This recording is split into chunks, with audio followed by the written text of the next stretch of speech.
जनपद एटा में कोतवाली थाना क्षेत्र के असरौली गांव में विगत दिनों से चले आ रहे विवाद में 2 दिनों से कानूनी एक पक्षीय सहयोग के कारण मामला पहले मामूली मारपीट में तब्दील हुआ, बाद में सिर फटने से लेकर शरीर पर तमाम चोटों तक पहुंच गया। कानूनी असहयोग की बात गंभीर रूप से पिता विकलांग नीरेश बोल रहा है। विकलांग नीरेश ने बताया कि दूसरे पक्ष का बेटा अपर जिला अधिकारी के यहाँ कार्य करता है, अतः वो दबंग है तथा इसलिए एसओ देहात ने उसकी बात और तहरीर को सुना, मुझे कोतवाली परिसर बाहर भगा दिया। विकलांग व पीड़ित नीरेश ने कहा कि मेरे साथ हुए दुर्व्यवहार को कोतवाली देहात में लगे सीसीटीवी फुटेज में देखा जा सकता है। पीड़ित ने ये भी बताया कि कल जब मारपीट करके उसको 5 लोगों ने बेरहमी से पीटा था, तब वो एसओ देहात के पास तहरीर लेकर के पहुंचा। देर रात तक एसओ देहात ने उसको मजलूम चिट्ठी तक नहीं दी और न ही उसके प्रार्थना पत्र पर अमल किया गया। एसओ ने केवल मामले को बैठाकर समझौता कर लेने का दबाव बनाया।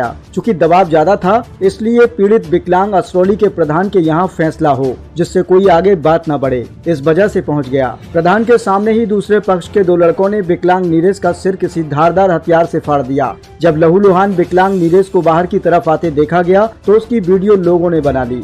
वीडियो बनते ही देख हमलावर मौके से बाइक पर भाग गए। चूँकि संपूर्ण मामले में एसओ देहात का एक पक्षीय रवैया रहा, इस कारण ये हादसा हुआ। जब एसओ देहात जितेंद्र गौतम से संपर्क साधा गया तो उन्होंने मामले में खुद को यह कहकर संबोधित किया कि ना तो शिकायत है ना ही शिकायत करता है, जबकि शिकायतकर्ता का कहना है कि एसओ देहात ने खुद अपने नंबर क्षेत्र अधिकारी महोदय से बात की, उनको गुमराह करने का प्रयास किया है। साथ ही पीड़ित ने ये भी बताया कि जब उसका सिर फाड़ दिया गया तब उसको जनपद में एक ही अधिकारी दिखा जो उसकी मदद कर सकता है। तब उसने जिले के कानून व्यवस्था के मुखिया वरिष्ठ पुलिस अधीक्षक के नंबर पर शरण ली और संपूर्ण मामले से अवगत कराया। अब इतना सब होने के बाद या तो पीड़ित विकलांग शिकायतकर्ता झूठ बोल रहा है या फिर एसओ देहात सही बयां कर रहे हैं। ये उच्च अधिकारियों के अपने अधिकार क्षेत्र का विषय है, क्योंकि अब मामले में स्वयं जिले के कानून मुखिया और उनके सिपह सालार क्षेत्र अधिकारी ने संज्ञान लिया है। पीड़ित समाचार लिखे जाने तक अपनी प्रार्थना पत्र को तैयार कर रहा था। मामले में क्या नया मोड़ आएगा, ये शिकायतकर्ता की शिकायत पर निर्भर करेगा। ऊंट जिस करवट भी बैठे, संपूर्ण मामले में कानून व्यवस्था का उल्लंघन तो हुआ ही है। कानून व्यवस्था बनी रहे,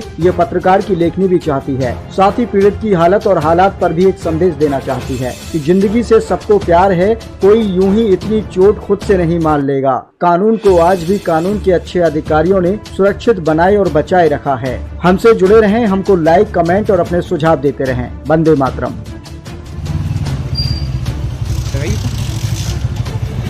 मैं यहाँ प्रधान जी के पास समझौते के लिए आया, यहाँ पर मौके पे घेर लिया। प्रधान जी के सामने, ब्लॉक प्रमुख जी के बेटे के सामने अभी मारा गया है, जानलेवा हमला किया है। और आप कहते हैं एसओ साहब कि मैं समझौता करा रहा हूँ, एक पक्ष के लिए आप पूरी कार्रवाई करा दी और मेरे साथ अजय करा। हमें तो पहले ही मालूम है मरने वाला, ऐसे मरवाओगे आप, मुझे नहीं मालूम था।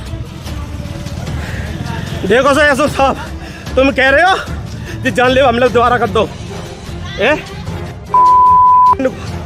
ये देखो प्रधान जी अगर जी देखो प्रधान जी, मौका पर तुम्हारे सामने देख रहे हो, जानलेवा हमला है जब खड़ा हूँ समझौता कराने के लिए। तुम कह रहे हो कि सब करवा देंगे, क्या करवाओगे तुम? मरवा दोगे? हम तो रात ही कह रहे तुम जोड़ी तो मरवा दोगे। एक पक्ष की सुन रहे हो तुम। मैं ये तो अरे हमें नहीं पता तो बता तो नहीं यही बात है। सुनकर रहे मिट्टी डाली उसमें लड़ाई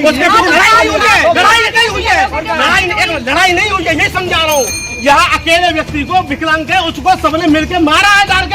आगे इस बात के लिए प्रूफ करिए। अरे सुनो, हम यही बात कर रहे हैं, तो ये बात आप प्रूफ करके तब चलिए। यार प्रूफ हो गया, तुम थाने जाओ, थाने जाके लिखवाओ। ये भी थाने जा रहे हैं, हम क्या कर सकते हैं? तुम थाने जाओ। अब सामने वाला आदमी नहीं चला तो आपके हिसाब से क्या नहीं करूँगा? अपनी सेफ डिफेंस